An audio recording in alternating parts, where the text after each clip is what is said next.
superviseur et coach Sabine Heinrich-Fraise. Human artist for me is like same word. The problem may come by application because we may lose sometime the ability to be this artist that we all are, I believe. All human beings do have this part of fun, this part of creativity.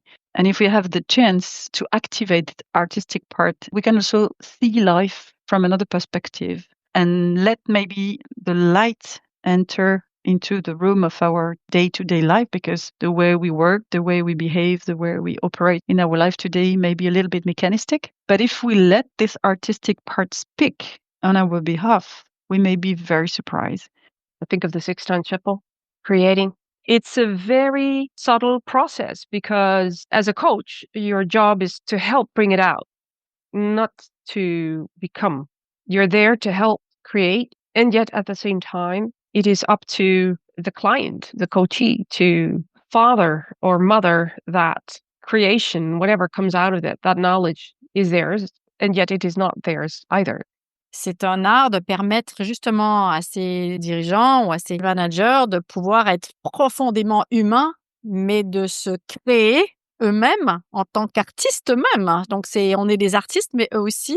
Donc, on fait de la co-création pour qu'ils puissent imaginer et réaliser qui ils veulent être vraiment. Je pense que tout est déjà là et qu'on les aide à enlever ce qui est trop ou de superflu ou qui n'a rien à voir avec qui ils sont.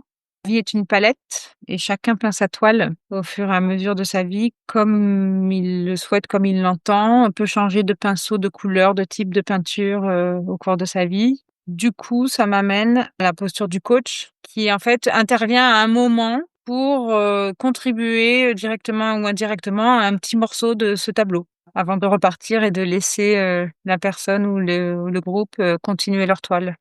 Human artist, pour moi, est la définition même du coach. L'art n'existe que par les questions qu'il pose.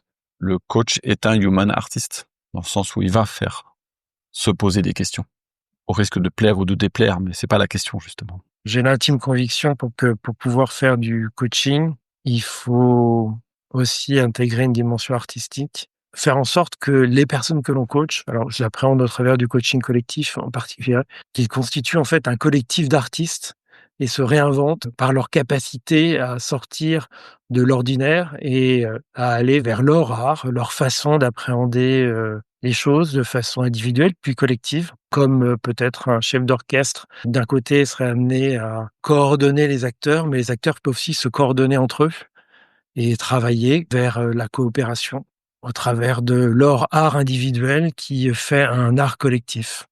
Pour moi, human et artiste, ça va ensemble. En fait, c'est le même mot, ou presque. Et l'artiste, c'est celui qui va transformer les choses dans la créativité. Il va susciter peut-être de l'émotion chez lui et chez les autres. Il va inspirer, j'espère.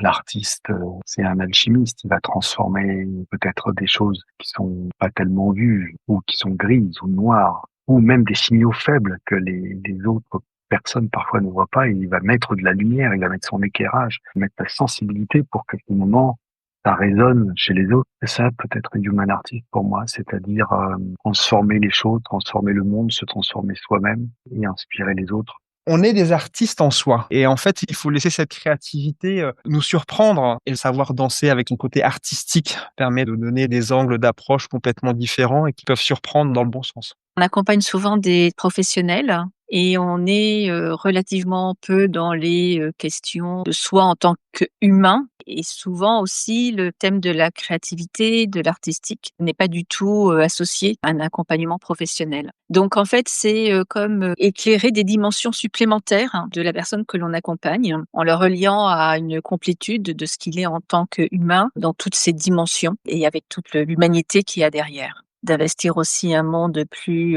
philosophique et spirituel. We are, each of us, has piece of work and we can create this artwork. So when we accompany leaders and teams, our clients focus on objectives, on performance, on reaching goals and KPIs and profitability. But as coach, we are also accompanying leaders and teams to engage in this human artistry, meaning really creating who we are individually. So this is really a strong belief in the fact that each one of us, there is this plastery, this ability to change and to give a form to each of us as human. I think it has been proved by neurosciences. We can see that we are able to change. The experience that we live has an impact on our NDA. So we are really able to create who we want to be. For me, human is the basis of everything. In my practice, what I'm focusing on is lovability. As a human, are we lovable or not? And of course, at the end of the day, the answer is yes, but initially we don't know that. And when that happens, when we get in touch with our own lovability, authentically and in depth, then a bunch of things resources get freed up, including the ability to create beautifully. And so for me, that's the artist part. Getting in touch with our humanity is loving and frees up wonderful creativity, the human artist. Sabine & Co, laissez-vous surprendre par les mots, les idées et les expériences partagées. Sabine Enrich-Fraise, bonjour. Bonjour David. Nous sommes au 6e épisode intitulé Human Artist, avec pour sous-titre « Créer l'humain comme matériau et inspiration ». Est-ce que tu veux nous partager ce que tu as ressenti en écoutant à l'instant le best-of des réactions à ce thème d'épisode ? Oui, j'ai été à nouveau très surprise pour plusieurs raisons. Premièrement, beaucoup plus de personnes se sont exprimées en anglais, qui était une joie absolue de voir que finalement les gens parlent très bien anglais. Je me suis dit uniquement parce que le titre est en version anglaise que ça donne une invitation de parler en anglais. Donc ça, je trouvais ça très bien.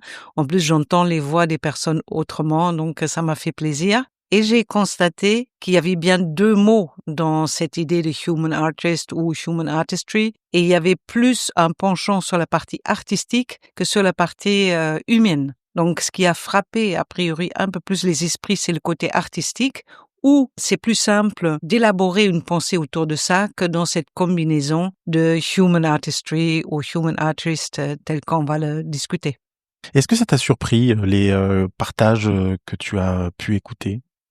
Ce qui m'a surpris, c'est par exemple un partage qui dit je suis pas un artiste, mais je crois avoir un peu plus de créativité. D'autres qui reviennent sur nous avons tous un côté artistique, il nous appartient de le mettre en œuvre. Comme si autour de mots art, artiste, artistique, c'était réservé à une certaine catégorie de personnes. Et nous, autant que coach, même autant qu'être humain, c'est comme si nous n'avons pas le droit, la permission, le talent de développer un côté artistique, de assumer ce côté de créativité artistique en nous, comme si c'était réservé à une certaine catégorie de personnes qu'on appelle artistes. Ce qui m'a surpris, c'est cette combinaison des mots qui n'a pas été totalement utilisée. Et donc, il manque là-dedans ce côté humanité. C'est l'artiste de l'humain ou l'artiste de l'humanité. C'est comme ça que, à la base, j'ai conçu ce titre. Et que tu as conçu ton métier. Au fur et à mesure, ça a évolué vers cette idée-là que c'est effectivement une manière d'être l'artiste de l'humanité de l'autre, des équipes et des organisations. Et des relations. Et des relations, évidemment. Alors, l'intention de cet épisode est évidemment d'explorer comment le coaching et la supervision, notamment, peuvent être envisagés comme un art où l'humain est à la fois le sujet, l'instrument et l'œuvre. Alors, comment je peux partager des choses simples? Parce qu'on peut en faire un grand concept philosophique. On peut en parler longtemps, mais ce qui m'apporte, c'est en quoi ça influence notre posture, notre manière de fonctionner. Donc, avant cet enregistrement, je me suis rappelé une forme de métaphore que j'aime bien utiliser pour résumer ce concept-là.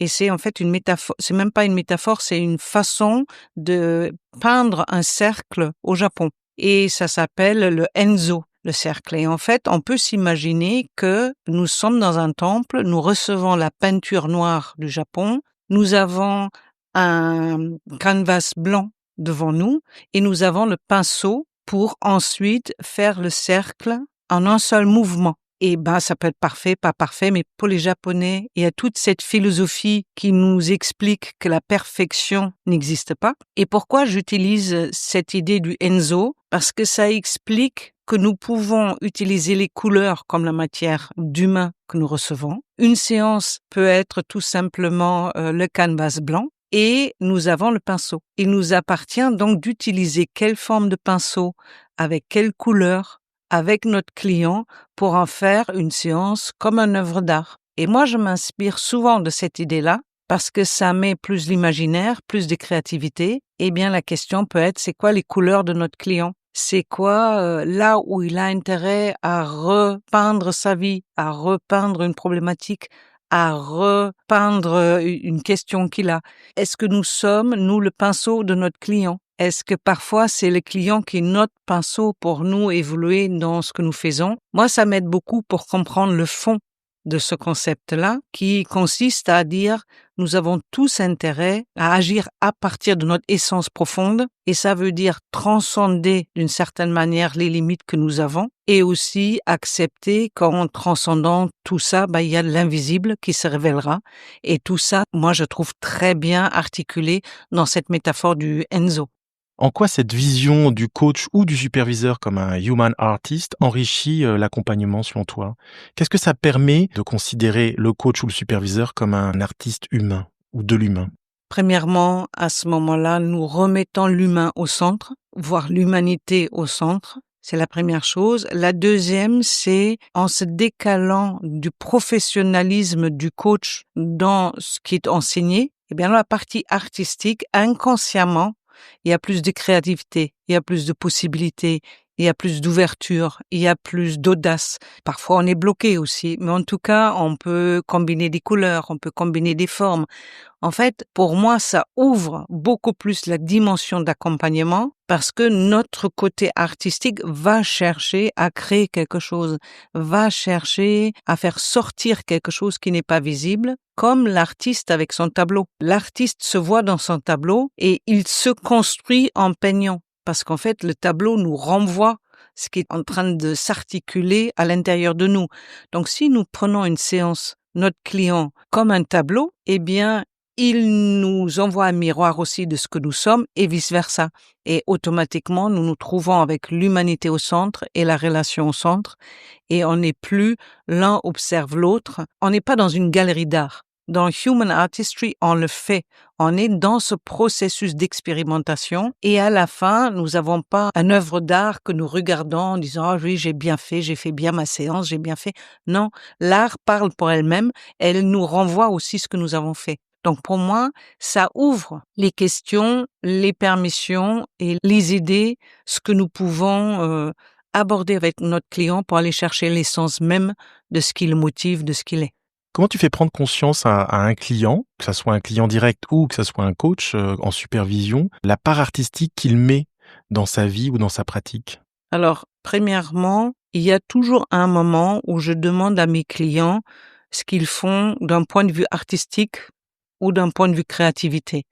Je constate qu'il y a la plupart du temps une partie artistique utilisée ou pas utilisée. Que ça soit le dessin des mangas, que ça soit l'amour du jazz, que ça soit l'amour du piano, que ça soit l'amour de la peinture. Mais la plupart du temps, mes clients me révèlent qu'ils ont un côté artistique qu'ils utilisent. Ils appellent ça rarement artistique.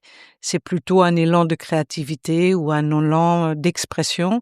Moi, je trouve c'est intéressant de le nommer comme artistique parce que ça donne une autre élégance, une autre forme, une autre toucher presque à ce que je vois. C'est la première chose. La deuxième, c'est souvent, je demande à mes clients de peindre quelque chose, de le faire avec moi.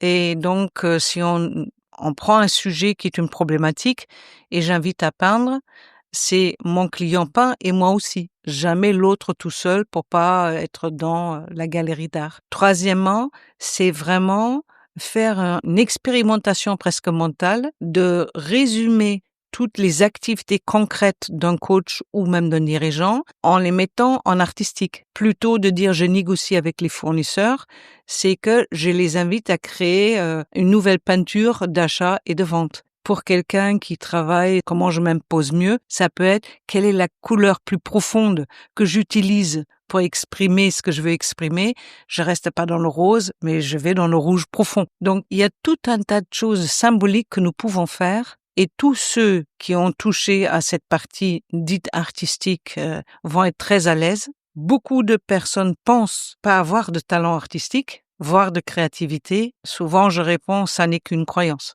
Après, c'est qu'est-ce que j'ai envie d'explorer, qu'est-ce que j'ai envie d'expérimenter, avec qui, comment, pour m'approcher pas de l'art ou de l'artistique, mais de m'approcher de moi, de mon essence humaine, qui aussi est plus intéressant à vivre comme un artiste que comme un coach ou superviseur uniquement. En tout cas, ce que je pense, moi. Quelle différence tu fais pour un professionnel de l'accompagnement entre, l'art dans la pratique et la technique d'intervention? La différence que je fais, c'est que la technique d'intervention m'intéresse pas. Tout simplement parce que si c'est uniquement une technique, tout le monde peut l'utiliser et ça ne donne pas le processus d'expérimentation, d'artistique qui contient obligatoirement une surprise, un mystère, l'invisible et quelque chose qui se révèle dans le processus de création. Donc, ça veut dire l'implication du coach et du superviseur dans le travail, dans l'exploration, qui n'est pas la même chose qu'une technique d'intervention. Comme j'ai pu le voir, nous recevons des morceaux d'un mosaïque et nous allons créer un mosaïque qui en soi est une technique d'intervention. Souvent, tout dépend de l'âme que met le coach ou le superviseur, mais c'est pas la même chose d'utiliser ça juste comme une technique d'intervention pour interpréter ce qui a été vu, que faire l'expérience et parfois pas du tout débriefer, mais laisser faire l'œuvre. Ne pas donner des explications, mais utiliser la nuit pour voir ce que l'œuvre nous révèle. Je dis ça parce que j'ai récemment recommencé à peindre quelque chose en aquarelle notamment, et je me suis aperçue que j'avais une direction de peinture, c'est-à-dire je voulais peindre des galaxies à l'intérieur de moi, des galaxies de coach, des galaxies dans la vie. Je voulais peindre des galaxies. Donc, tous les soirs, j'ai regardé, je me suis entraînée pour faire les galaxies. Mais plus je peignais les galaxies, plus je voyais tout mon environnement comme une galaxie. Plus j'ai eu mes séances de coaching comme si c'était une rencontre dans une galaxie. J'ai demandé où est la lumière, où sont les galaxies à l'intérieur, c'est quoi les différentes planètes, c'est quoi la vitesse, le temps dans une galaxie. Et en fait, je me suis rendu compte au moment où nous prenons un thème, peu importe lequel, en le mélangeant avec l'humanité et l'approche artistique, eh bien, ça donne une toute nouvelle forme de questionnement et d'exploration, et c'est ça qui est l'essence même de ce que Stephen Morris appelle human artistry. Alors, je vais peut-être sous-titrer ma dernière question, qui était peut-être pas totalement explicite. Est-ce que tu vérifies, pour un coach, quand tu es superviseur, évidemment, qu'il a ou qu'elle a une solide base théorique? Parce que le fait de dire « je suis un human artist », ça pourrait être aussi un moyen de dire « je fais tout de manière spontanée et au petit bonheur la chance », quoi. Oui, effectivement, j'avais pas vu ça comme ça. Ça pourrait dire ça, c'est-à-dire du style j'ai un côté artistique et je me lance. J'ai pas forcément de modèle de référence, mais je le fais un peu au pifomètre parce que je suis un artiste et je retombe toujours sur mes pieds, quoi. Oui, alors ça veut dire déjà nous sous-estimons le travail d'un artiste, qui est beaucoup, beaucoup de travail qu'on ne voit pas parce qu'en fait, on ne voit que les tableaux à la fin. Mais nous connaissons tous les histoires des artistes qui sont longtemps dans leurs ateliers, qui travaillent, qui détruisent, qui travaillent, qui détruisent. Donc ça veut dire c'est pas une base théorique, mais une base de sagesse, une base d'exploration, une base d'expérimentation. C'est un travail, comme disent les artistes, avec la muse, c'est-à-dire on rentre dans quelque chose qui est un processus et ça n'est pas juste je suis artiste et je vais faire une vie artistique. En tout cas, c'est pas comme ça que je le comprends. Oui, c'est pas que je vérifie les détails du métier et des compétences d'un coach, mais je vérifie quand même que la base est solide, que la réflexion est là, que les critères sont là et je passe pas forcément d'un débutant ou de quelqu'un qui débute plutôt à comment on se révèle artiste. Il y a quand même ces gammes à faire avant que même nous nous autorisons à aller plus vers le côté artistique. Oui, parce que Picasso, il a quand même fait des paysages au début, hein, avant d'être fer de lance du cubisme, pour faire ses gammes, au fond. Et on voit bien que les artistes évoluent. Et ça ne peut pas être juste parce que je suis artiste. Il y a beaucoup de réflexion, il y a beaucoup de l'âme dedans quand un artiste peint. Et tout ça peut pas être juste un côté artistique que je vais utiliser et que je vais partager. En tout cas, pour moi, c'est trop précieux pour le mettre dans cette catégorie-là.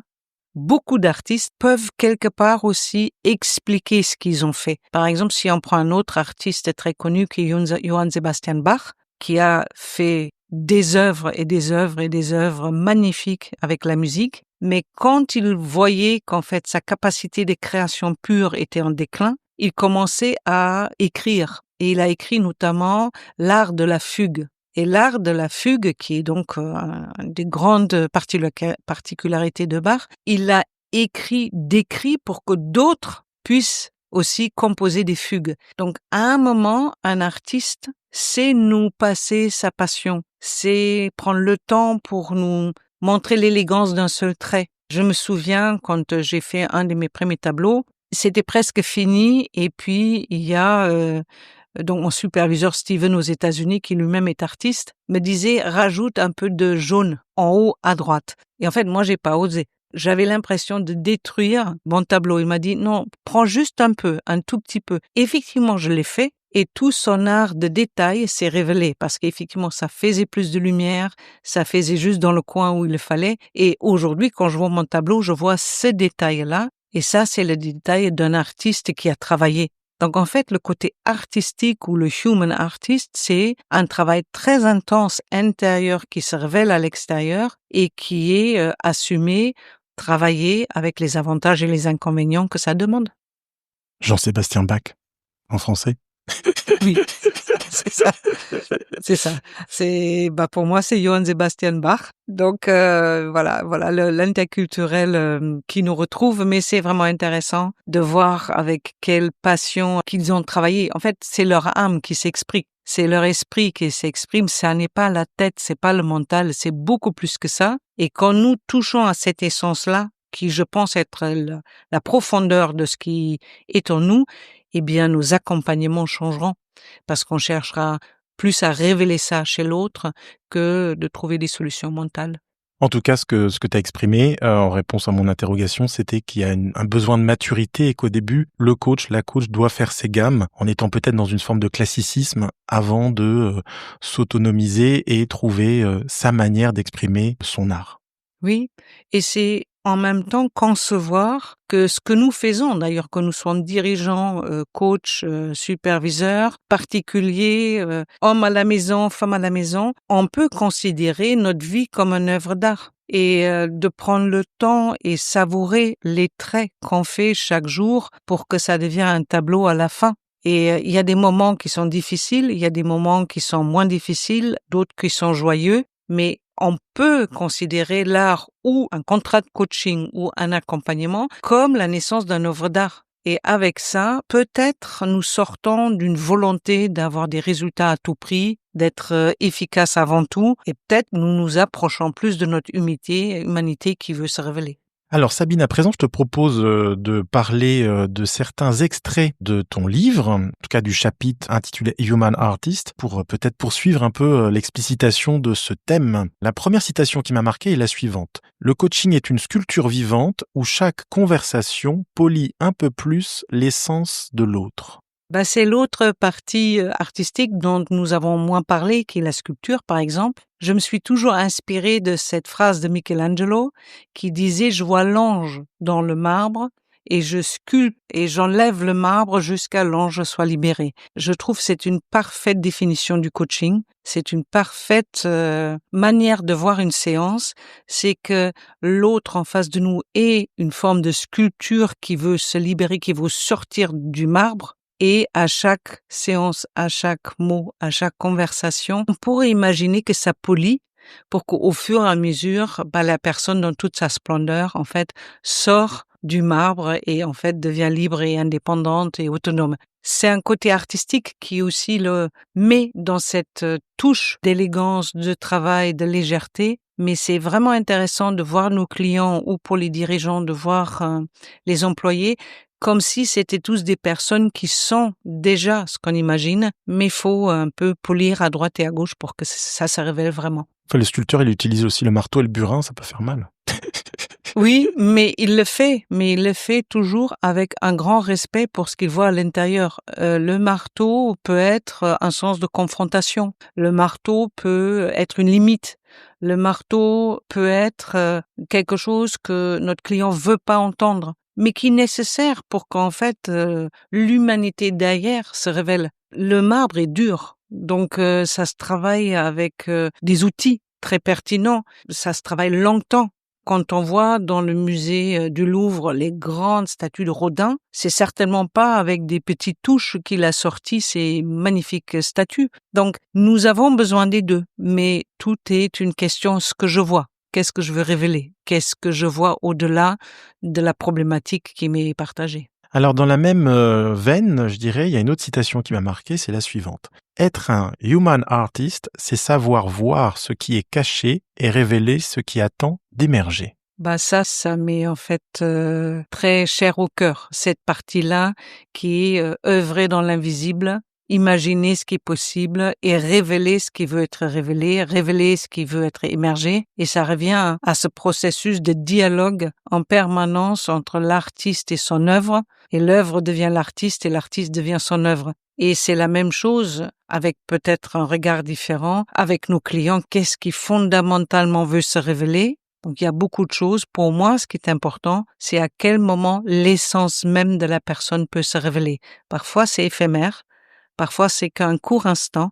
Mais quand une sorte de essence créative profonde se révèle, à ce moment-là, je pense que nous avons fait une bonne séance. Ça souligne, je trouve, cette citation que souvent le coach est le premier fan des potentialités de son client ou de sa cliente. En tout cas, il devra l'être, mais je dirais au-delà, c'est et si, en tant que coach, nous osons, nous nous entraînons à voir le génie même qui se cache dans la personne en face de nous. Je crois que nous avons tous un côté génie. Je suis beaucoup plus intéressée par le côté génie que par la singularité, mais ce génie qui est souvent créatif, qui est souvent innocent, qui est souvent plein d'amour, plein de tendresse, eh bien, comment on aide notre client à y accéder? Et ce que je trouve merveilleux, si j'arrive à aider mon client à se reconnecter à ça, à ce moment-là, il m'aide aussi à me reconnecter au mien. Donc, ça n'est jamais unilatéral. C'est ça la beauté dans le processus artistique de l'humanité, c'est que tout le monde gagne, tout le monde se révèle, tout le monde apprend quelque chose sur soi. Autre citation qui m'a inspiré dans le chapitre de ton livre, c'est la suivante. Comme en art, chaque accompagnement demande de lâcher le contrôle pour laisser le processus créer sa propre forme. Oui, ça c'est quelque chose, je pense que beaucoup de coachs partagent, qui est cette question à quel moment nous devons lâcher l'idée que nous avons pour que quelque chose d'autre puisse émerger. Alors, ce qui m'aide souvent pour m'entraîner, pour continuer à le faire, parce que lâcher, c'est pas toujours facile, et moi aussi, je veux parfois encore arriver quelque part. Mais ce que j'ai appris à faire, c'est que je conçois l'intervention ou là où je suis comme un studio d'art. Donc, le studio, en fait, c'est une sécurité psychologique. On est dans quelque chose d'intime, on s'ouvre, on a des outils, on a des pinceaux ou du marteau pour les sculptures ou autre chose. Mais dans ce studio, une fois que nous y rentrons, un processus va automatiquement démarrer parce que c'est pas le bureau, c'est un studio. Et dans ce studio, je trouve qu'il y a des choses qui peuvent se passer, qui vont pas se passer dans le bureau à la Défense ou ailleurs. Donc, si je veux vraiment lâcher et proposer non pas un cadre ou un processus, moi, ce que je vis à l'intérieur, c'est et si je l'emmène l'autre dans un studio d'art et à ce moment-là, nous deux, nous allons sculpter, nous allons peindre, nous allons fabriquer quelque chose, nous allons faire, mais c'est dans cette espèce de studio.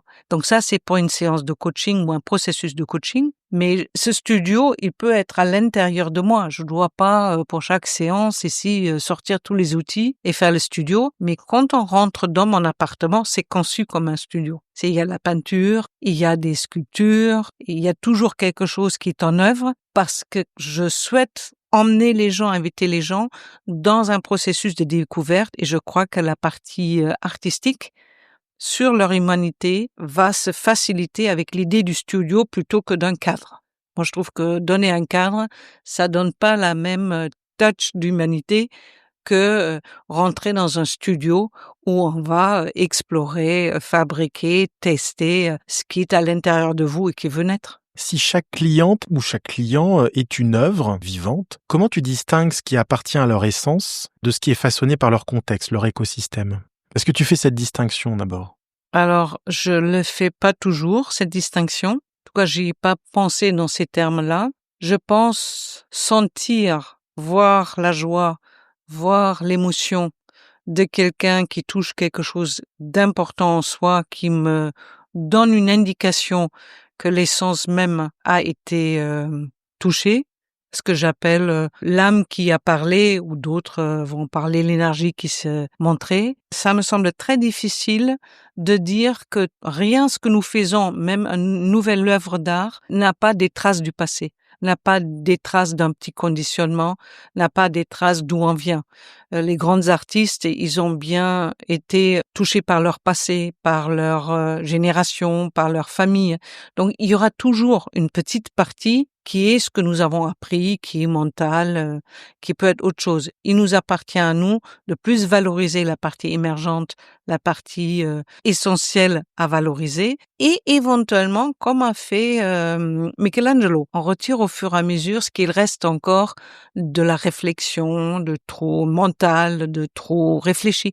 On peut le retirer, on peut remettre une autre couleur, on peut le garder, on peut le savoir, mais le mélange est important, et ce qui m'importe à moi, c'est qu'on reste centralisé sur qu'est-ce qu'il y a dans l'essence de l'autre. Alors, on va, si tu veux bien, rétro-pédaler, parce que j'ai oublié de te poser une question qui me taraudait quand je t'entendais parler en fait du studio et du fait qu'avec tes clientes, tes clients, à un certain moment, de manière figurative, me semble-t-il, tu les invites à mettre les mains dans la peinture ou dans la glaise pour faire émerger quelque chose, etc. Il me semble que c'était du figuratif, symboliquement en fait. Mais est-ce que ça t'arrive expressément de les inviter à faire quelque chose qui relève de l'art? Ça peut être, par exemple, effectivement, de la peinture ou du dessin ou quelque chose d'autre.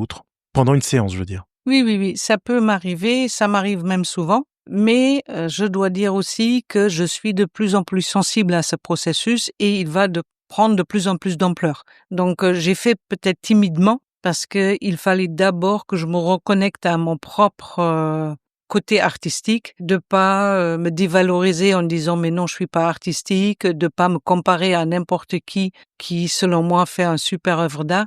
Il fallait d'abord que je sois en paix avec ma propre partie artistique, que je me réconcilie avec ce côté-là, et comme c'est le cas de plus en plus, automatiquement j'ouvre de plus en plus à mes clients cette expérience-là. Ce qui veut d'ailleurs dire la chose suivante, c'est une question que je me pose, est-ce que ça sera pas intéressant dans les accompagnements que je fais de faire une journée complète avec un client? Ne pas faire 2 heures, 1h30 ou 3 heures, mais une journée de 9 à 18, qui me permettra vraiment à ce moment-là de rentrer dans une exploration artistique, créative, et en fait faire toute une journée autour de cela, parce que l'art a besoin de son temps. Le côté artistique est un autre univers de temps. Faut oser, faut tester, faut mixer les couleurs, ça prend du temps, on va mettre du blanc, en fait non. En fait, l'œuvre prend son temps. Donc nous pouvons pas nous dire je prends 3 heures et je vais créer.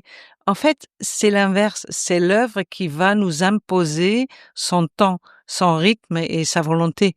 C'est pour ça c'est tellement bien comme métaphore pour le coaching, et je pense même pour le leadership. Tu l'as dit à certains moments de ta vie, tu as peint, on a parlé aussi dans un épisode précédent que tu avais fait un stage pour faire des vitraux, me semble-t-il. On va dire que la dimension artistique, tu l'explores de différentes manières. Est-ce que tu le fais à des moments précis de ta vie professionnelle? Est-ce que ça t'apporte une forme de méditation, le fait de faire de l'art, d'explorer l'art? Qu'est-ce que ça t'apporte en fait d'exprimer ta dimension artistique? Alors, j'ai fait récemment un petit point entre moi et moi sur qu'est-ce que ça m'apporte, effectivement. Et je constate plusieurs choses. Ce qui ne fonctionne pas bien pour moi, c'est faire de temps en temps un peu d'art. Donc, tous les 3 mois, je sors mes pinceaux et je vais faire un peu d'aquarelle. C'est intéressant, mais en fait, ça travaille pas la profondeur pour moi. Donc, j'ai constaté ce qui est beaucoup plus intéressant pour moi de le faire très régulièrement, pour en fait rester dans cette dynamique d'exploration permanente pour en fait être surprise par ce qui sort. J'ai constaté plus je peins, plus je rêve, plus je me pose d'autres questions, plus j'interviens autrement. Donc, si j'entretiens cette relation avec moi-même, mon humanité artistique, eh bien, c'est comme si ça me sculpte de l'intérieur. Et donc, je vois que je rêve autrement, que je fais des choses autrement, que je dis oui à des accompagnements que j'aurais pas fait avant. En fait, dans ma relation au côté artistique en moi, je me laisse façonner. Donc, pour que ça marche, par contre, c'est plutôt un rythme régulier et pas de temps en temps, il fait beau, j'ai rien à faire, je fais de l'art. Donc ça, c'était mes débuts. Je me dis, je m'ennuie un peu, donc je veux faire un peu d'art. Ouais, c'était intéressant, mais ça va pas vraiment marché. En revanche, je me souviens du premier tableau que j'ai fait et je l'ai fait pendant le Covid.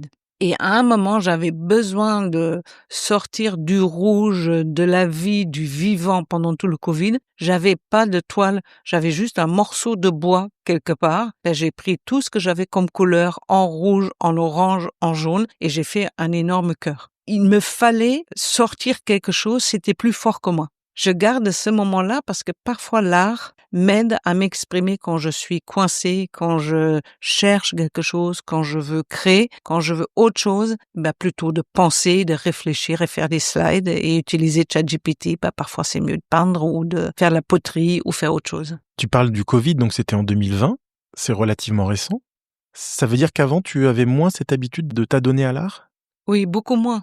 Beaucoup moins parce que je fais comme beaucoup de gens, je suis pas artiste, je suis pas créatif, je sais pas faire, c'est nul. Enfin, notre voix critique à l'intérieur était quand même très développée. J'ai commencé à m'intéresser à cette partie artistique parce que j'avais des collègues art-thérapeutes et j'avais une collègue, Dominique Ringler, qui faisait peindre aux participants d'un séminaire le leader qu'ils veulent être. Et nous avons débriefé ça. Et j'ai trouvé ça fascinant. Et c'était un des meilleurs moments de ce séminaire. Et ça, j'ai gardé. Donc, je le fais un peu plus dans les séminaires. Mais maintenant, ça prend une autre profondeur. Et en fait, j'ai rajouté un peu la partie sacrée, quand même, de l'artistique. J'étais peut-être un peu avant dans ce que tu disais, la technique d'intervention. Là, si je le propose, c'est pas que je me mets à nu avec, mais ça travaille mes propres vulnérabilités parce que moi aussi, de temps en temps, je fais quelque chose que je trouve pas vraiment beau ou belle ou artistique. Et qu'est-ce que ça a permis le fait de t'autoriser à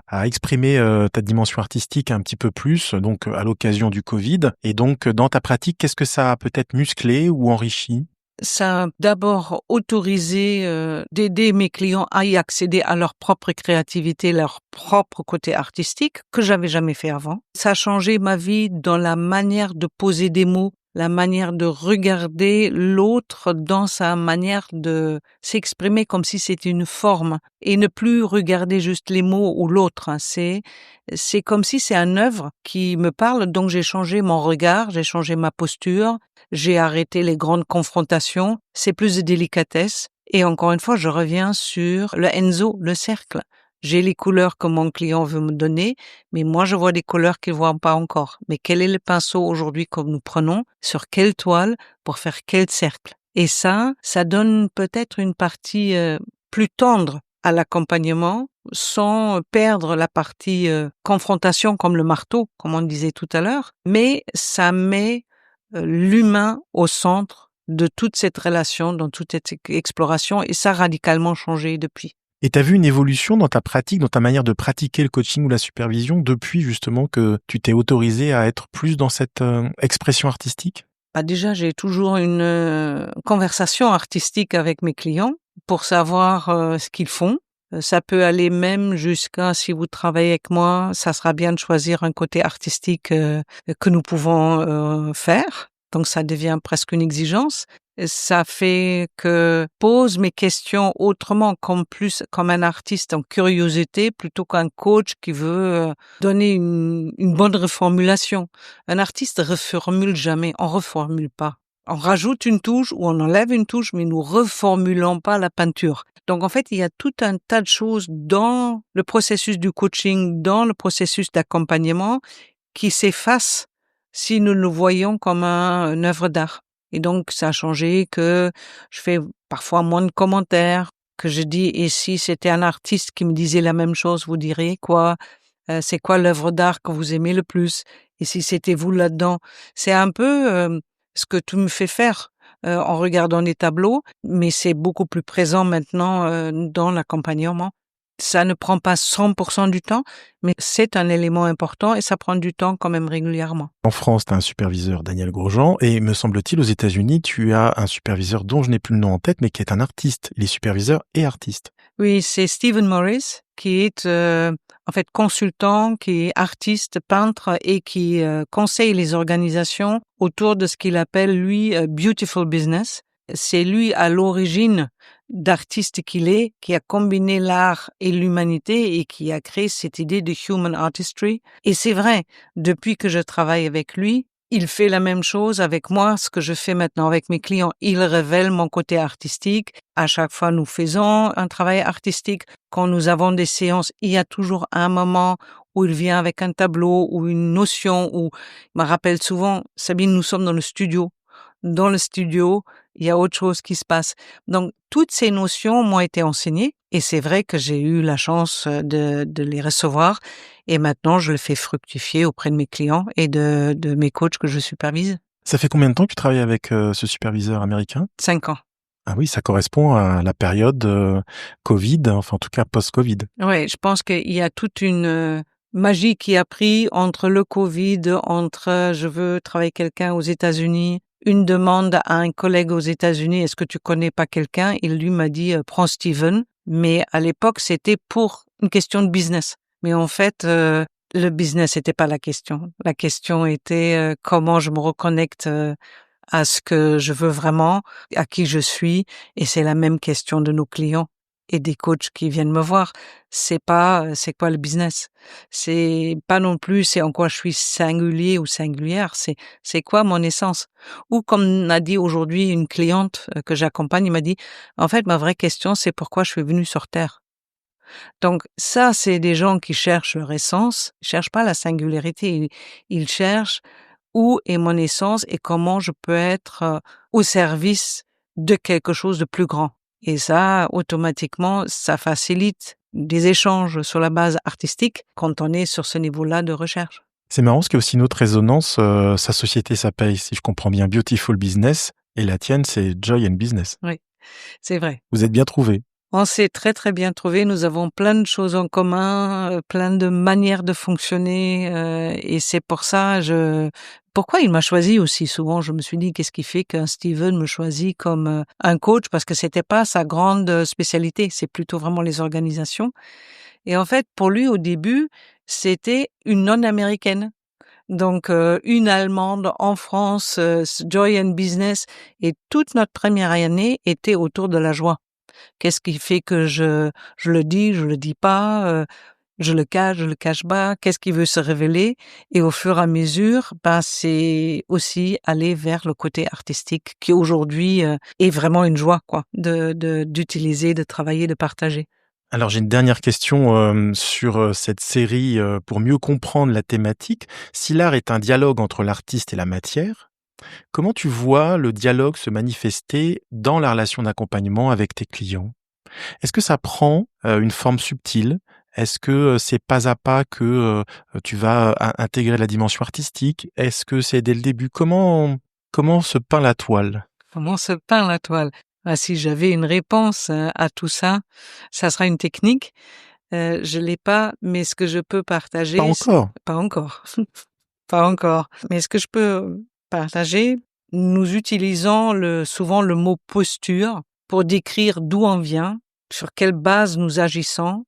Mais vraiment, ce qui fait une grande différence, c'est que si je coach sur l'idée et si je suis un artiste aujourd'hui et en face de moi, il y a la matière qui se présente, automatiquement la relation change. Elle est plus intimiste, elle est plus curieuse, elle est pas aujourd'hui on va faire la toile X, on va pas pousser. Et l'inverse est vrai. Vu que je vois l'autre comme la matière, je me laisse aussi imprégner par lui parce que comme je disais tout à l'heure, l'œuvre prend son temps. Donc c'est son œuvre à lui qui me guide. C'est pas l'inverse. Et ça ne veut pas dire oui, je me mets dans la même résonance, dans le même monde. C'est pas ça. C'est l'art va s'exprimer selon son rythme.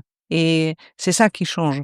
Je sais que je suis pas de la même manière accessible si j'oublie d'imaginer qu'ici il y a un studio.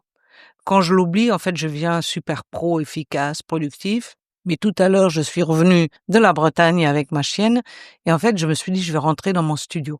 Et c'est pas du tout la même chose que je rentre dans mon appartement.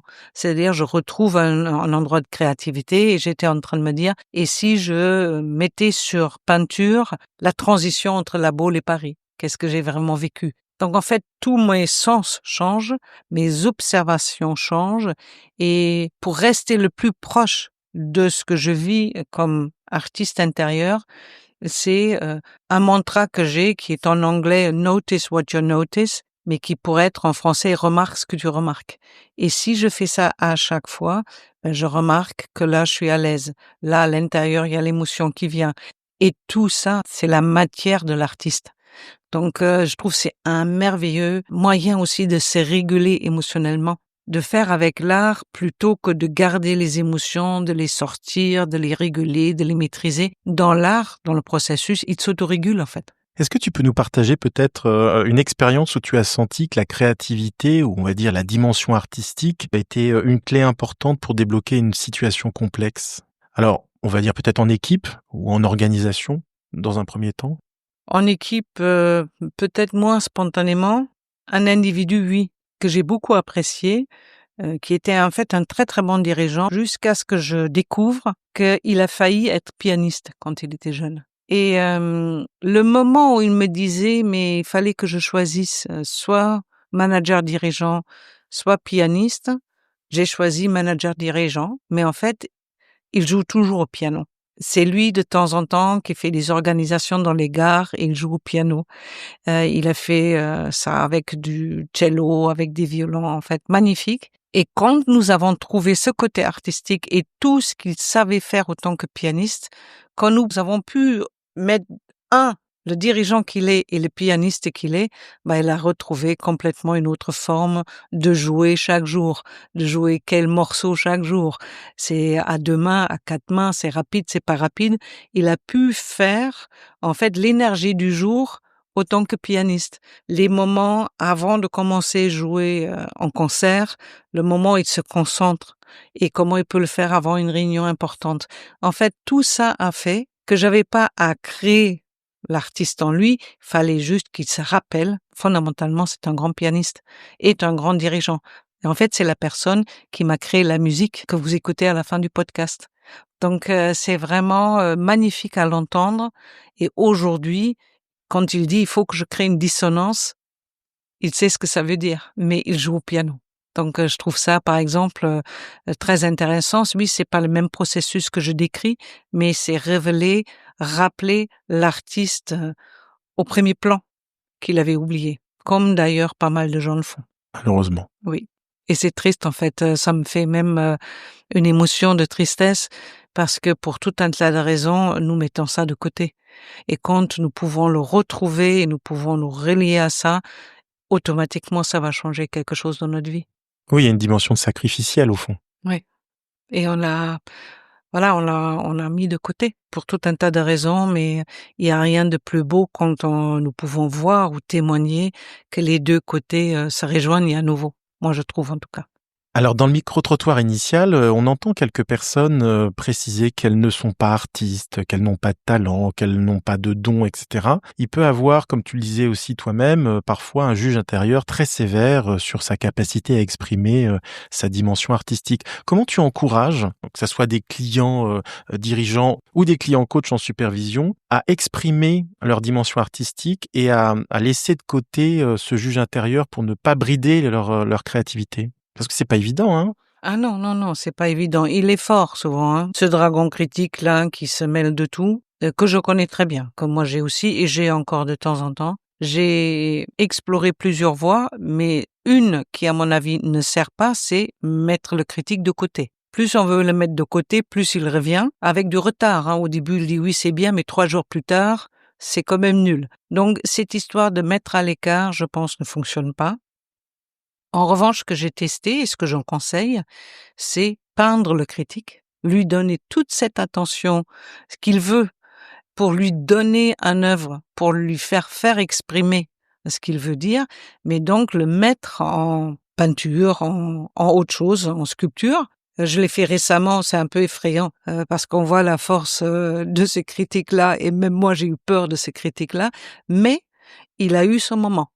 Et je le garde proche de moi maintenant, même si j'aime pas du tout, mais ça me rappelle qu'il existe. Il y a peut-être quelque chose d'intéressant quand même qu'il va m'enseigner.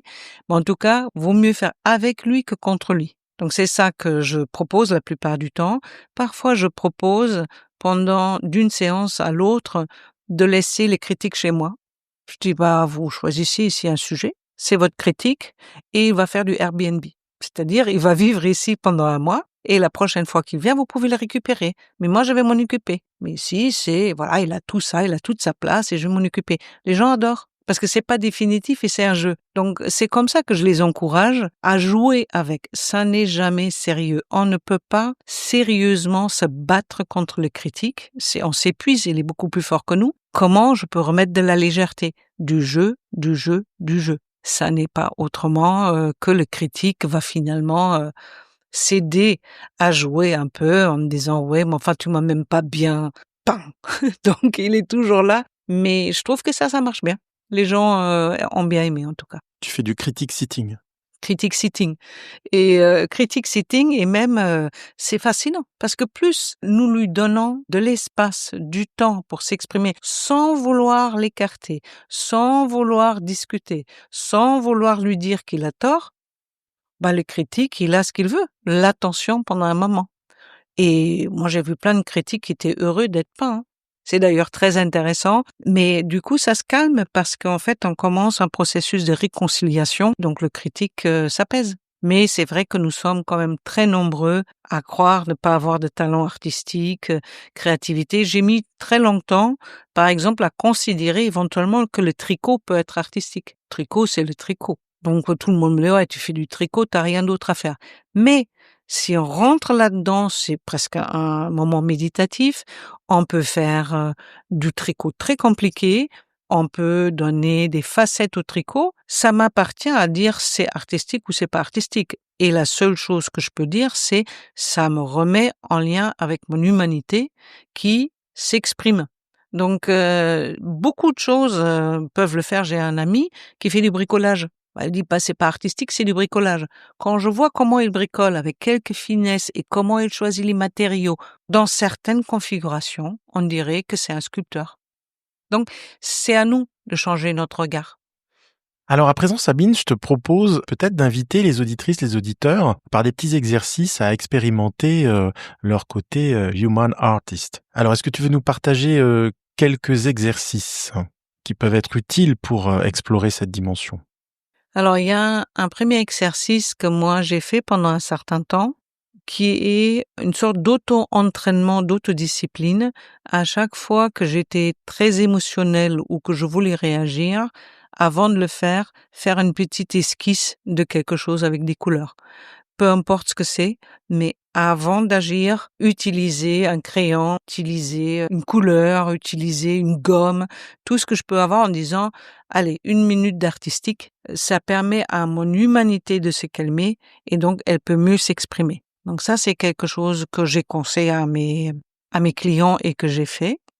Parfois, je demande aussi tout simplement la question, et si effectivement vous auriez absolument aucune fibre artistique? Vraiment pas. Rien. Qu'est-ce que vous serez? C'est une question pas facile parce que ça révèle la plupart du temps des réponses comme « Ah, je serais une machine, je serais presque un robot, je serais inaccessible, je serais froide ».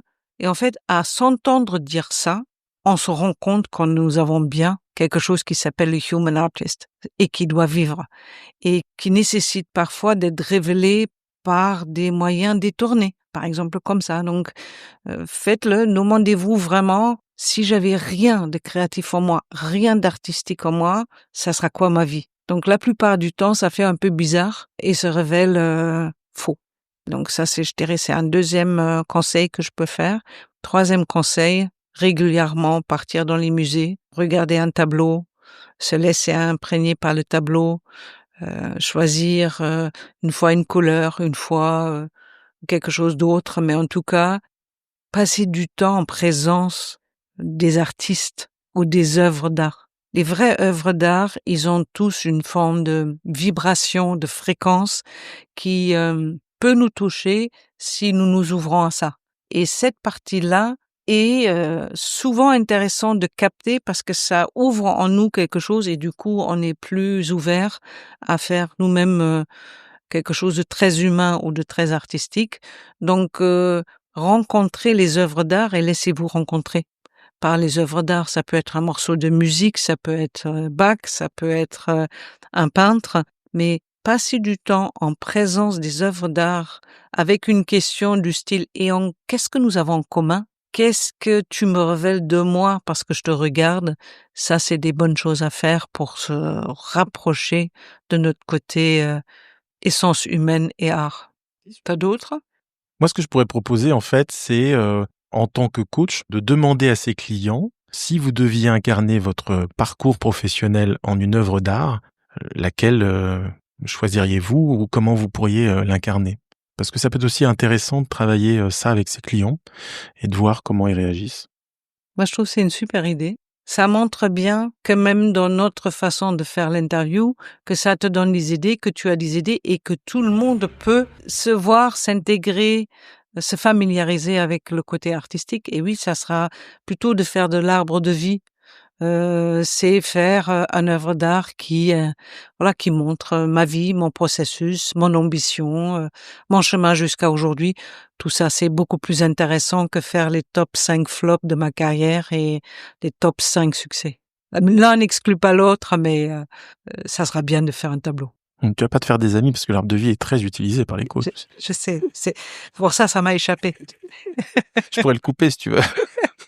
On verra. Et pourquoi je dis ça aussi? Parce qu'en fait, je suis toujours vigilant pour voir si un outil devient la technique ou si c'est avec la dimension sacrée, donc l'intimité et l'ouverture de soi d'abord.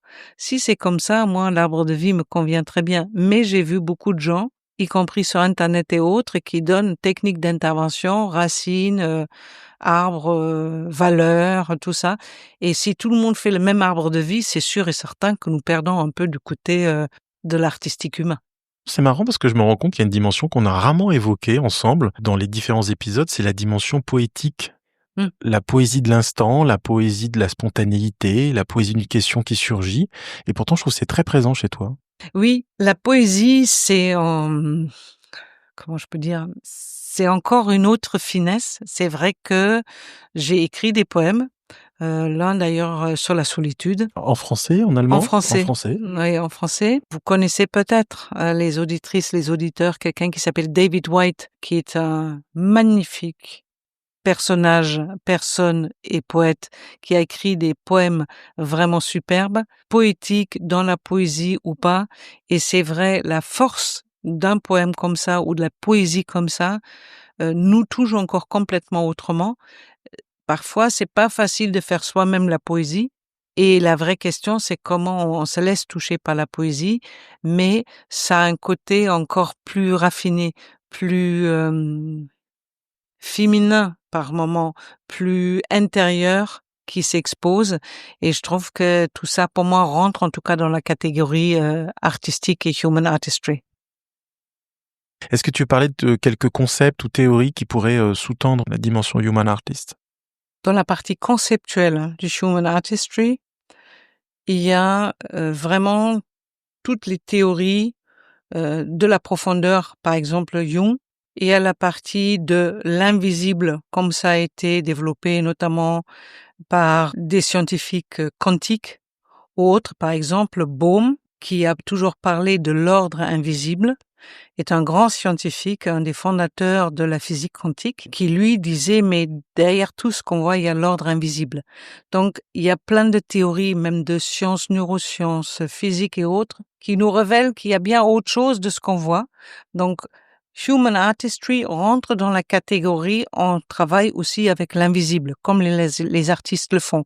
Donc, on a la psychologie, la profondeur, on a la science de l'invisible. Il y a quand même tout ce que les différentes formes artistiques nous enseignent de la culture, des moments, du cubisme ou pas, impressionnisme ou pas. Tout ça, ça rentre dans la catégorie des théories ou des fondamentaux à intégrer quand on parle du human artistry. Je pense que cette partie de l'invisible d'un côté avec la psychologie des profondeurs nous rapproche de plus en plus de l'humanité et de cette partie qui est quand nous sommes en plein génie de notre humanité, nous allons créer des œuvres d'art aussi. Alors, je te propose maintenant un questionnaire sabinien qu'on a exploré parfois dans certains épisodes, donc avec des questions que tu n'as pas eues à l'avance, mais en même temps, tu n'en as eu aucune. Jamais eu une seule question en avance. Mais c'est ça qui est beau, c'est que tu réponds spontanément. Quelle métaphore artistique résume ta pratique du coaching et de la supervision aujourd'hui? Ou quelle œuvre artistique, si tu préfères? Alors, je dirais 2 choses qui le résument assez bien. La première, c'est vraiment ma manière de explorer, fonctionner, travailler avec l'aquarelle.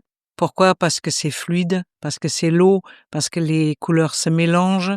Ça peut être multiforme. Il y a des choses très précises qu'on peut peindre, mais aussi travailler avec des couleurs. Donc, c'est au moins dans le sens d'évolution, de fluidité, d'utiliser les couleurs, de les mélanger, mais tout ça dans une seule peinture. Et parfois, il y a quelque chose de merveilleux qui sort et parfois c'est pas bon. Mais en tout cas, ça résume bien aussi ma manière d'explorer le coaching et l'accompagnement. L'autre partie, je dirais, c'est vraiment les vitraux qui ont en commun avec la peinture d'aquarelle les multiples couleurs que nous pouvons mélanger, les formes que nous pouvons mélanger, mais c'est beaucoup plus fastidieux. C'est-à-dire, ça prend beaucoup plus de temps, c'est beaucoup plus mécanique. C'est comme si c'était la sculpture d'un côté et la peinture de l'autre. Et les deux ensemble me permettent de dire parfois, faut prendre le long, il faut couper, il faut que ça soit le bon verre, le verre doit pas casser. C'est la même idée d'exploration. L'œuvre finie est très différente. L'un capte le soleil et va nous le renvoyer, l'autre a besoin d'un cadre, éventuellement d'être exposé, mais je dirais les deux métaphores sont intéressantes à combiner parce qu'ils sont mes deux côtés, hein, un peu très doux, très tendre, très en compassion, et de l'autre côté, je peux être très confrontant, je peux être très clair, je peux être très exigeant. Quelle part de toi tu exprimes à travers chaque accompagnement? Alors, je dirais au début, que ça soit d'ailleurs individuel, collectif ou organisationnel, c'était celle qui sait maintenir le chaos tellement longtemps pour qu'il y ait quelque chose de correct qui émerge. Mais j'étais très dans important de créer le chaos, très dans tout ce qu'on me dit, j'écoute pas, j'écoute juste ce qu'il y a derrière, très directif sur la manière de naviguer dans le chaos. Mais en tout cas, j'étais très attirée par le chaos brut d'une certaine manière. Après, c'est devenu l'art du chaos, hein, parce qu'il y a de la beauté dans le chaos, il y a des attracteurs dans le chaos, il y a peu de choses qu'il suffit de faire pour que le chaos se transforme en quelque chose de différent. Je dirais c'est devenu un peu mon art de fabrique dans un deuxième temps. Et aujourd'hui, avec ce que je propose, que je vis et je souhaite de faire de plus en plus, c'est vraiment la partie, certaines peuvent dire spirituelle, moi je dirais plutôt la partie joyeuse, humaine, l'âme qui parle, le pourquoi, à quoi je veux œuvrer, qui aujourd'hui m'intéresse et qui va faire beaucoup plus human artistry parce que pour pouvoir le proposer, je dois faire appel à ma propre humanité. Et donc, on est moins dans le chaos, on est moins dans il faut que ça sorte et on est moins dans résultat. Aujourd'hui, c'est et si l'œuvre, c'est exactement le temps dont elle a besoin ou dont il a besoin pour éclore, eh bien, j'apprends. Mais c'est peut-être cette partie plus humaine, plus fragile aussi, plus hésitante, plus douteuse qui se met en place aujourd'hui.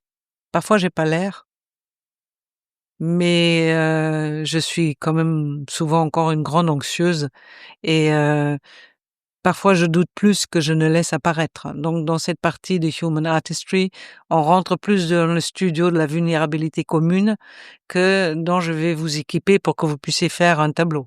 Si ta pratique du coaching et de la supervision était une palette de couleurs, quelle teinte prédominerait et pourquoi? Alors c'est certainement les couleurs jaune, orange, blanc pour l'énergie, pour la joie, pour le jeu, pour l'espoir, pour envie de vivre, pour cristalliser tout ça. Pour que ça puisse être cristallisé, il est souvent important d'avoir une peinture plus sombre pour qu'on la voie et du coup c'est du violet. Vraiment du violet, du rouge noir, c'est plutôt ça mes couleurs. Il y a une autre palette qui sont les couleurs, mais ça dépend. Là, dans les galaxies, je teste le vert et le bleu clair, ce que ça donne comme galaxie.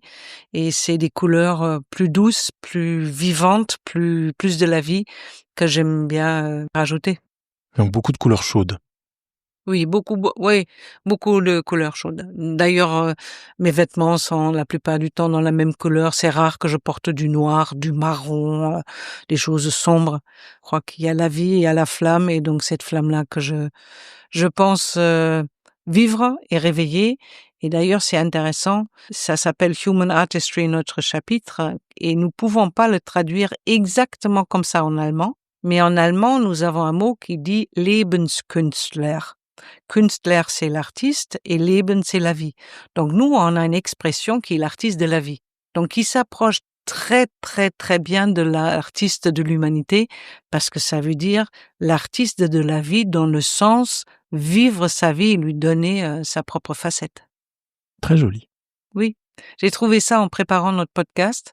Je le savais pas, mais quand j'ai vu ça, je dis oui, l'allemand exprime exactement à sa manière ce concept de l'artiste de sa vie. Tu prépares les podcasts? Je prépare les podcasts dans le sens, je me mets dans le thème. Sachant que t'as pas les questions, c'est pas évident. Hein. Tu te prépares à toute éventualité. Je me prépare pas à ça, mais j'ai cherché à voir comment on trouve une traduction de Human Artistry. Et j'ai pas trouvé ça en français. En anglais, pour moi, c'est très clair, mais ça vient des États-Unis, ça m'a été transmis, donc c'est pas évident à absorber. Donc je regardais dans la version allemande et d'un seul coup m'est arrivé, bah oui, mais nous on a Lebenskünstler. Et ça peut être cette partie de je vis ma vie comme un artiste et léger, mais fondamentalement, ça veut dire la même chose. L'artiste de sa vie, la vie étant la matière que nous allons sculpter ou utiliser. Alors tu facilites la transition vers la suite de l'épisode, puisque nous nous dirigeons vers la dimension pleinement artistique. Il s'agit de parler d'œuvres d'art qui incarnent symboliquement la thématique. Alors, nous allons commencer par une œuvre d'art qui est présente dans ton appartement, une œuvre d'art de l'artiste française Valérie Hadida. Est-ce que tu peux nous en parler, la décrire peut-être pour les auditrices et les auditeurs? Elle est là en face de moi. C'est une statue que j'ai trouvée pendant le Covid, encore une fois, dans une galerie Place des Vosges, qui est en bronze, qui, en fait, je croyais qu'elle était légère, mais quand je l'ai prise, elle était vraiment très lourde. Donc, elle m'a été livrée. Et on peut imaginer une jeune femme un peu en posture de yoga. En même temps, les cheveux en pétard, comme on dit, avec un regard très apaisé, les yeux fermés, la tête un peu penchée, les mains qui s'appuient sur ses jambes. Et en fait, cette statue-là, je l'ai vue 3-4 fois. Et la 5e fois, je dis je l'achète. Et c'est une statue, je dis ça souvent, elle s'est auto-proclamée gardienne de cet appartement. Elle a cherché sa place, je l'ai mis d'abord à l'entrée, puis dans la salle à manger, puis un peu dans un coin. Et à un moment, j'ai changé en fait le piano que j'avais et puis j'ai mis la statue. Depuis qu'elle est là-bas, tout le monde la voit, tout le monde la regarde, tout le monde l'aime. Et de temps en temps, quand on fait la supervision, il y a bien quelqu'un dit et on demandera bien à la statue ce qu'elle dira. Donc pour moi, c'est classiquement la gardienne de l'appartement, c'est surtout la gardienne du studio, qui est mon appartement. C'est la gardienne du sacré. Elle ne dit rien, mais elle entend tout.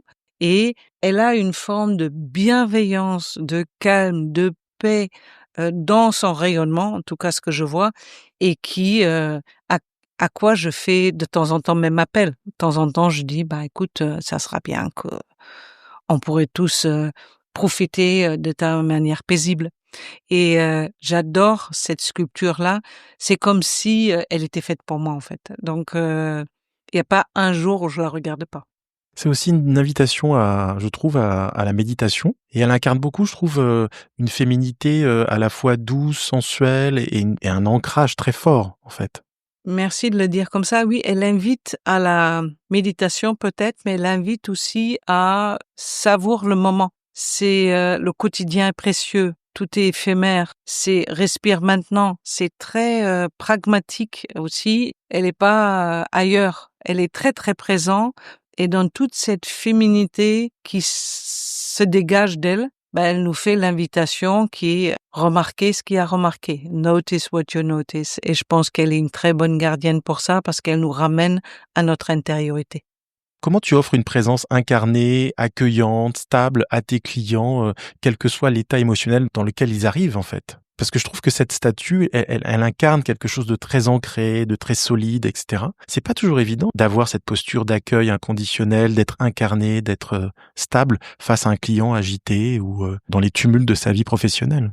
Beaucoup de pratiques sur quel est le coach que je veux être. Donc, je veux pas être quelqu'un qui rajoute de la turbulence à la turbulence. Donc, comment je peux être calme, comment je peux respirer, comment je peux un peu moins écouter, comment je peux faire en sorte à ce que les émotions qui sont trop présentes passent en peinture.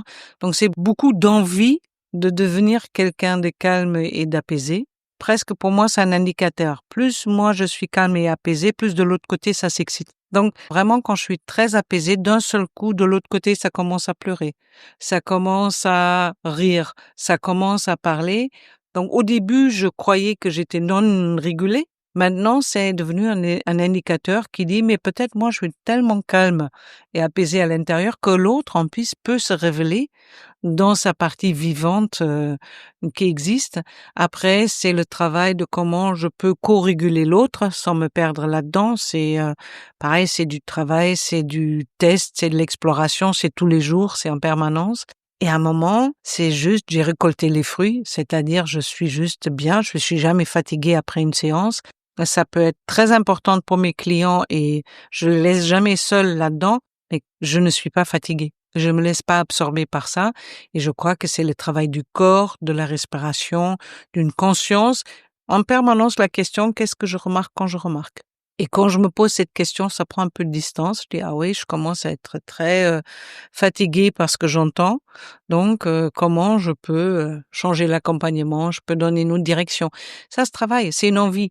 Si nous souhaitons vraiment, profondément, d'être apaisé et calme à l'intérieur, nous pouvons y arriver. Après, c'est exploration et discipline joyeuse, comme je dis. Mais pour moi, c'était important. Je venais d'une famille où c'était pas du tout régulé, où c'est émotionnellement très compliqué. J'avais besoin d'apprendre à être apaisé. J'arrive pas tout le temps, mais de plus en plus.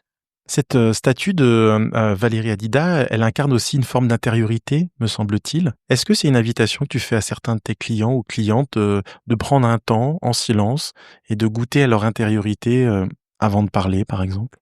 La question, c'est plutôt comment je les éduque pour qu'au fur et à mesure, ils osent le faire. Donc, parfois, je laisse, pour commencer, 30 secondes de silence, parfois 10 parce que c'est déjà beaucoup. Parfois, je fais une pause à mi-temps, on va dire, pour dire, bon, on va se prendre 2 minutes de silence pour voir ce qui était vraiment important et pour continuer. C'est demander beaucoup à mes clients, mais comment vous faites en fait, quand il faut devenir calme, parce que nous avons tous une possibilité de l'être. Souvent, nous avons oublié. Donc, parfois, il est important de réactiver. Il y a des gens qui disent, mais je suis calme quand je regarde un match de foot. Regardons 5 minutes de match de foot. D'autres disent, c'est un morceau de musique. Regardez ça dans l'entreprise. En fait, la question, c'est pas la technique, c'est se réautoriser à ce que le silence et l'apaisement et le calme devient sur scène. C'est tellement derrière, parce que tellement il fallait agir, que c'est perdu. Donc, il suffit de sincèrement inviter cette partie de nous de se remontrer. La plupart du temps, elle vient. C'est parfois, il suffit de l'inviter. Ce que je fais de temps en temps, C'est comme si je parlais à cette partie-là de mon client en l'invitant et après je dis à mon client, voilà, je discute un peu avec votre partie apaisée, histoire qu'elle vienne. Et c'est un jeu, c'est pas vrai, c'est pas ce que je fais, je travaille pas sur l'énergie et l'invisible, mais c'est jouer avec l'imaginaire. À présent, je te propose de parler d'une œuvre architecturale qui s'appelle La Fresque de Charles Gianfrerari, qui est une œuvre mosaïque composée en fait de briques et qui s'assemblent et qui forment une vague, enfin un ensemble de vagues. C'est assez joli. C'est dans l'espace public parisien, qui est autant célébré que critiqué pour différentes raisons. On va peut-être pas rentrer, mais en tout cas, c'est un art qui dérange, qui provoque, qui suscite en tout cas beaucoup de débats, puisqu'on se pose la question, est-ce qu'il faut le garder, est-ce qu'il faut le détruire, etc. Alors, comment tu as découvert cette œuvre? C'est toi en l'occurrence qui m'a suggéré de parler de cette œuvre d'art. J'ai regardé un peu l'œuvre d'art à Paris. Qu'est-ce qu'il y a comme exposition et autres, et je pense que Google doit garder en mémoire ce que je regarde et m'a sorti l'image. Et quand j'ai vu l'image, je trouvais ça sublime. Je trouvais ça sublime par les couleurs, je trouvais ça sublime par la vague, je trouvais c'était extraordinaire que nous trouvons ça à Paris, et pour moi, ça résumait toute cette partie que nous avons discutée, c'est-à-dire des briques, des morceaux qui, en les mettant ensemble, construisent une image, aimer ou pas aimer, ce qui sera le cas avec des œuvres d'art. Surtout à Paris dans l'espace public, ça suscite toujours des débats. Oui, mais nous avons parlé déjà de Christo, qui faisait aussi des œuvres d'art dans Paris qui a plutôt être appréciées, mais nous savons que c'est éphémère. Donc là, peut-être construit pour durer ou pas, mais ça montre que la plupart du temps, l'art est quand même éphémère. Rares sont les œuvres qui restent longtemps, mais qui montrent que l'artiste a essayé d'exprimer quelque chose qui est en lui, et je suis persuadée que son œuvre d'art l'a aussi influencé dans la manière de fonctionner. Après, est-ce que nous jugeons l'art en fonction des personnes qui aiment ou qui n'aiment pas, qui ont un critique ou qui n'ont pas de critique, c'est une autre question. Mais c'est la même quand je parle de human artistry dans le coaching, dans le leadership et partout, c'est si on commence à se poser la question, ce que les autres vont dire de notre côté de mettre l'humanité en art et donc en visibilité, on va jamais le faire. Donc, qu'il y a de la critique, qu'il y a des discussions, à la limite, c'est intéressant parce que ça va connecter les gens à la question de l'art. Ce que je regrette dans ces discussions-là, c'est que ça devient une discussion virtuelle, intellectuelle sur est-ce que c'est de l'art ou c'est pas de l'art. Ça nous avance pas parce que ça intellectualise le débat et nous nous laissons pas toucher par l'œuvre telle que l'artiste a probablement voulu le faire. Pour moi, c'est ça le plus important. Si je commençais chaque jour à me poser la question ce que les gens pensent de ce que je fais et que je parle sur un podcast sur l'art, sur l'invisible, probablement mon critique aurait gagné et je le ferais pas. Donc c'est pour ça que j'ai choisi aussi cette œuvre-là. Parfois, c'est éphémère et nous pouvons aimer ça et se dire juste, il y a un artiste qui a vu ça comme ça. Il a pris les briques, il a créé un mur en vague. Moi, je trouvais ça fantastique. Est-ce que ça t'arrive souvent dans tes accompagnements d'être confrontante et d'aller à un endroit potentiellement dérangeant pour ta cliente ou ton client? Alors, c'est la grande question de qu'est-ce que c'est une confrontation? On pourrait faire un épisode là-dessus. Je pense que ça vaut le coup. Ça m'intéressera beaucoup de prendre quelques concepts comme ça pour en parler. Moi, j'ai pas l'impression d'être très confrontante, mais on me dit que je le suis.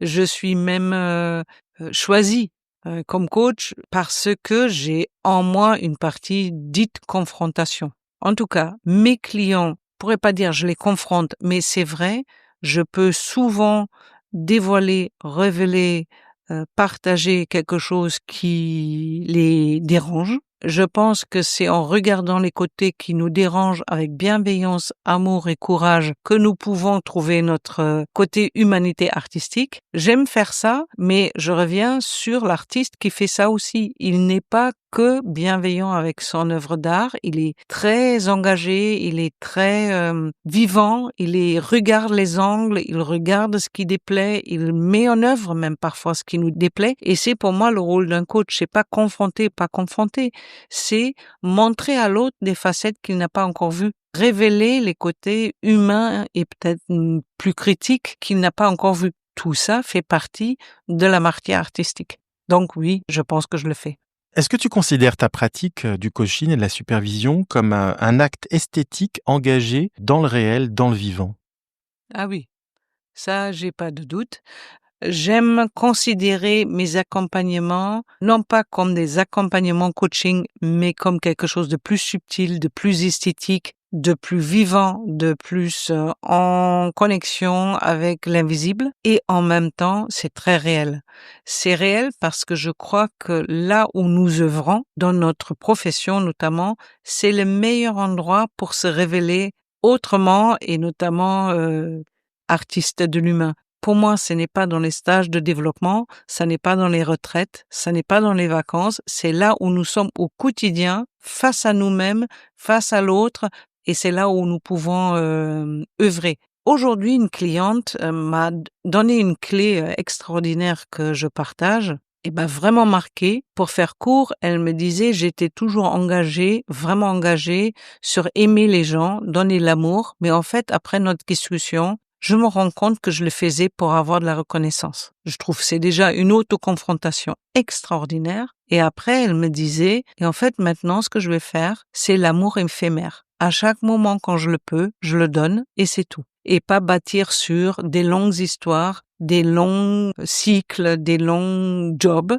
C'est à chaque fois que je rencontre, je me pose la question et en quoi je peux faire un acte d'amour éphémère à ce moment-là. Je trouve ça extraordinaire parce que ça ancre dans le réel, ça part pas dans une illusion, un espoir, une croyance que peut-être un jour ça va payer. C'est le meilleur moment, comme remarque ce que tu remarques, pour rester très ancré dans le réel, tout en étant en profondeur engagé. Je pense que c'est l'essence même du coaching, en fait, même du leadership, même de la vie. C'est comment nous pouvons utiliser ce qui est chaque jour pour œuvrer et non pas s'imaginer des choses ailleurs. Pour moi, c'est très important. En t'écoutant, je me dis en fait que au fond, la dimension artistique, elle est consubstantielle au vivant, elle est dans l'ADN du vivant, et qu'au fond, il y a une dimension quasi existentielle à exprimer son art, de l'art. Oui, ça fait partie de notre essence d'être humain. C'est tellement important, peu importe comment nous l'appelons, comment nous donnons un sens à ça, mais ça fait partie de notre ADN génétique humain, d'avoir une forme de créativité artistique. Là où je trouve que ça fait plus sens dans tel que je l'imagine, je le pratique et je l'enseigne, je le fais avec mes clients, c'est le mettre pas de l'art pour l'art, que certains artistes font, mais de le mettre en contact avec notre humanité et notre essence même, comme tu le dis. Et du coup, ça devient soit existentiel, d'autres diraient philosophique, d'autres diraient spirituel, mais on s'approche de notre cœur, du cœur, du cœur. Et dans le cœur, du cœur, du cœur, il y a probablement, comme tu le dis, un élan artistique de création et d'être créé. C'est les deux. Créer quelque chose et être créé parce qu'on nous créons. Je pense que c'est une très belle philosophie.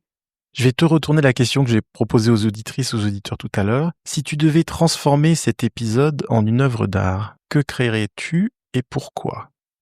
Je prendrais une énorme toile, 7 mètres sur 5 mètres. Je prendrais plein de couleurs, mais je prendrais aussi d'autres matériaux. Du papier, du carrelage, des vitraux, des post-it. Je ferais un très grand tableau avec les élans exprimés par les différents matériaux, les couleurs, les matériaux, et je me laisserai surprendre par le résultat. Je suis sûre que quelque chose de là va m'enseigner quelque chose, va me donner quelque chose à savourer. Je ferai un grand mélange de beaucoup de choses, mais avec une seule intention, que c'est l'œuvre d'art va me révéler et moi je vais révéler ce qu'il y a dans l'œuvre d'art. Donc c'est ça que je ferai et je le fais très grand pour donner cette dimension existentielle dont tu parles et pour donner de la place à cette partie artistique et humain. Eh bien, laissons peut-être les auditeurs et les auditrices imaginer le résultat de cette création qui serait assez gigantesque, qui rentrerait pas tout à fait dans cet appartement d'ailleurs, mais faudra créer l'appartement qui va avec, le studio qui va avec. Oui, c'est ça. Merci beaucoup Sabine, en tout cas, à bientôt. Merci David, à très bientôt. Sabine & Co rejoignit l'aventure Joy and Business autour de cette série de podcasts. C'est un peu comme ce qu'il a exprimé, qui était en fait, je vois la statue dans l'arbre. Dans le marbre. Je vois la statue dans le marbre. Enfin, techniquement, ça serait possible. Hein. Alors, je recommence. Il faut que ça soit un gros chêne, quoi. C'est Bach qui m'a surpris. Je m'y attendais pas. Bach. Jean-Sébastien Bach. Ouais, c'est Allez, ça. on y va. Human artist. So, yes, because it's like very practical also. When you coach, it's like an art, like you're working on the wood or playing the piano. It's like you're using some techniques to help the client to discover another word. So yeah, it's like close to art, the art of coaching. On a tous une part artistique en soi, elle est développée ou pas. Elle est une composante de nous. On va chercher ou pas par le biais de la créativité, par le biais de la découverte, par le biais de la curiosité. Every human is an artist. Each of us can create anytime, any place, anywhere. As long as we dare to try, we are connected to what we want to express. There is an environment supporting that, open to that, which is not so often, not so obvious. Je pense qu'on est tous des artistes en puissance et qu'il faut justement laisser cette part de créativité s'exprimer, sinon on peut être que malheureux. I don't think I'm an artist. Nevertheless, I feel really admirative of people who have creativity. And I think life is a scene that we should play. Therefore, we should be an artist of our own lives.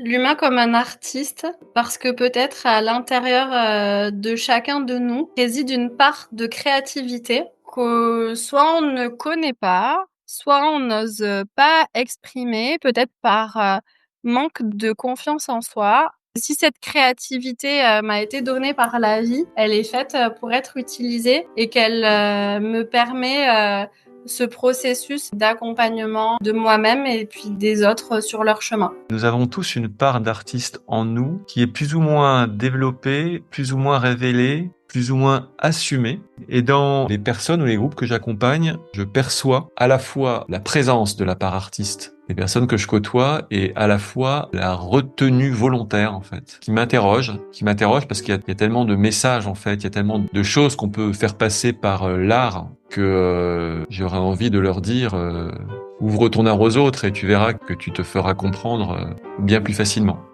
Human artist, pour moi, ces deux mots sont les mêmes, en fait. Si on considère que l'humain se trouve dans un système complexe, donc il ne peut pas comprendre. Le système complexe étant, on va dire, la nature, les autres, des marchés dans les entreprises, des organisations. Ce sont des systèmes complexes, au sens où on ne peut pas trouver de relation de cause à effet. Donc on peut chercher pendant très longtemps ce qui se passe, on ne trouvera pas. Donc l'humain, par définition, est face à l'incertitude. À mon avis, c'est comme l'artiste qui fait des choses convenues ou déjà vues, ou certaines. C'est pas un artiste, me semble-t-il.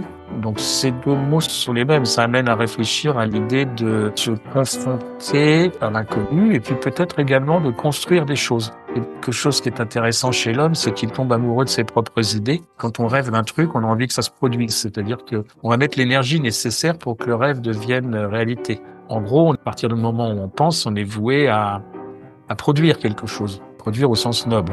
Ça me paraît être la même chose chez l'artiste, en tout cas la vision que j'en ai. Donc, human artist, oui, c'est pas mal parce que ça permet d'enfoncer le clou. Et pour moi, ça veut dire deux fois la même chose. Je suis coach interne dans l'industrie avec beaucoup d'ingénieurs. Le côté artistique, c'est en décalage complet. Alors, humain, il y en a, mais artiste, c'est en décalage complet. C'est pas des médias que j'utilise. Et ce côté artiste, je trouve qu'il n'est pas forcément assez présent dans les interventions que je fais parce que l'environnement, la culture ne s'y prête pas, mais je pense que peut-être que j'ose pas. La composante artistique, elle est quand même inhérente à l'humain. Et je pense que chacun a une composante artistique plus ou moins cachée, plus ou moins révélée, plus ou moins consciente ou inconsciente. C'est cette part-là qui fait la singularité de chacun. Parce que là, on n'est pas sur les aspects rationnels, on n'est pas sur les aspects mentaux, intellectuels, etc. C'est la part joyeuse, en fait. C'est une invitation à renouer avec notre fibre artistique, notre créativité, pour se reconnecter à ce qui nous définit profondément. Je pense que dans nos métiers, on met peu en avant cet élément-là, si ce n'est quand on accompagne des groupes dans la créativité ou dans le fait de trouver des innovations, des choses comme ça. On est des artistes de la relation et on crée des choses dans la relation avec l'autre. Tous les êtres humains sont quelque part des artistes en puissance et que le rôle du coach, c'est de permettre cet éveil, en fait, chez chacun, cette éclosion. Les dernières recherches ces dernières années ont montré que les Néandertals, qu'on pensait ne pas savoir créer, créaient eux aussi. Ils jouaient de la flûte, etc. C'est consubstantiel à l'humanité. Et j'ai pas forcément envie de dire que nous sommes tous artistes, mais néanmoins, nous créons tous. Et certaines, en plus, créent pour l'humanité et créent des choses qui les dépassent, au moins dans le temps, mais aussi dans le sens. It might be synonym. We may be always artists as humans. Sabine & Co, le podcast d'une provocatrice bienveillante.